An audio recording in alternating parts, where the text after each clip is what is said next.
마스터야, 일단 내가 만났던 사람이 거부 회피형이라는 게 밝혀진다면 명심해야 할 가장 중요한 두 가지가 있어.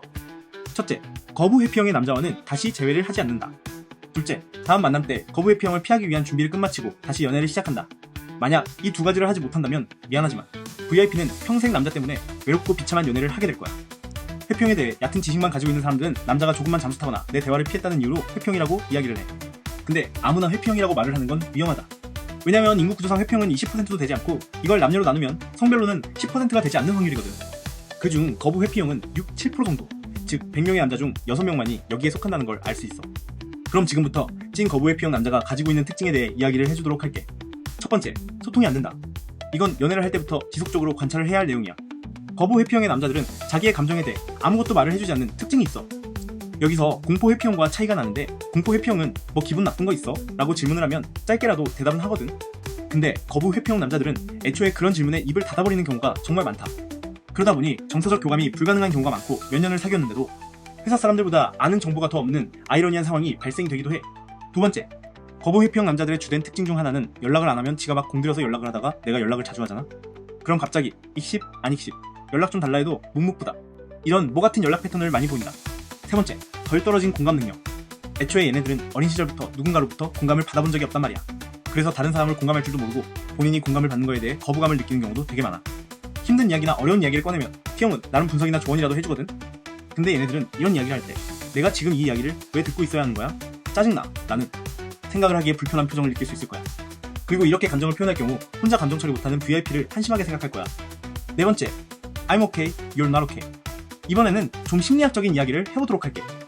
에릭번의 생활 각본 분석에서 보면 회피형의 경우 전형적인 자기긍정, 타인부정의 생활 방식을 채택하는 경우가 많다. 그래서 자기 고집이 세고 본인의 생각만 옳다고 생각하기에 누가 말을 해도 들어먹지 않는 모습을 많이 보여. 솔직히 내가 진행하는 퀸메이커의 스탬프, 프레밍과 같은 기술들은 불안형, 안정형에게 효과적이야. 그리고 회피형 중 공포 회피형의 남자들을 다이내믹하게 바꿔줄 수 있는 기술이기도 하지. 근데 이게 안 먹히는 유일한 종들이 있어. 바로 거부 회피형이야. 거부 회피형을 왜 만나지 말아야 하는지 잘 알겠지? 다섯 번째, 이기적임. 회피형이 이기적이라는 건 위의 유와 똑같은 선상에 있다고 보면 된다. 얘네들은 이기적이야. 그래서 자신이 원하는 연애만 하려고 해. 상대는 신경을 쓰지 않는다 이거지. 그러다 보니 자신이 불편한 건 상대가 무조건 맞춰줘야 하는 거지만 상대가 불편한 건 자기 스스로 해결해야 하는 차원이라고 생각해. 그래서 대부분 연애를 지속하다 보면 결국 여자들은 거부 회피형을 떠받들고 있게 된다. 본인이 그들을 떠받들고 있다는 사실을 모른 채 말이지. 여섯 번째, 갈등 상황 회피. VIP들 중 저는 연애하면 싸우기가 싫어서 싸움을 만들지 않아요 라고 자랑스럽게 말하는 사람들 있지. 이건 절대 옳은 게 아니야. 회피형의 남자를 만나본 이력이 있다면 더더욱 그렇고, 거부 회피형을 걸러내기 위해서는 피 말리는 갈등 상황을 꼭 만들어 보도록 해야 해. 그리고 그 상황에서 남자가 어떤 워딩과 행동을 하는지 관찰을 해야 하는 거지. 이런 갈등 상황에서 계속적으로 회피하는 모습을 보인다면 거부 회피형의 가능성이 매우 높다. 그 외 거부 회피형 남자의 특징을 한 줄로 몇 개 말해줄게. 사람 깊게 사귀는 경우가 없다. 그 사람 주위를 봐봐. 오래된 친구나 관계를 지속적으로 이어오는 동료가 없을 테니까. 연인이 다른 일상의 우선순위에서 밀린다. 책임감이 없다.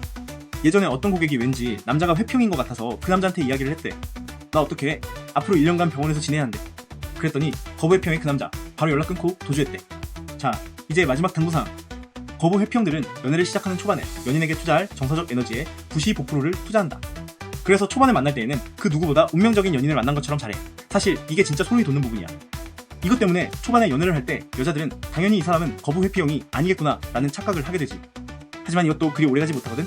그러니 연애 초반 내가 마음을 줄 때 서서히 멀어지는 모습을 보인다면 이때부터는 본격적으로 남자를 검증해 나가면서 연애를 해나가는 패턴을 보여야겠지.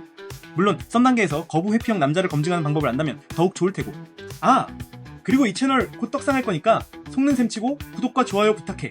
만약 지켜봤는데 떡상하지 않는다? 그럼 그때 취소해도 좋아?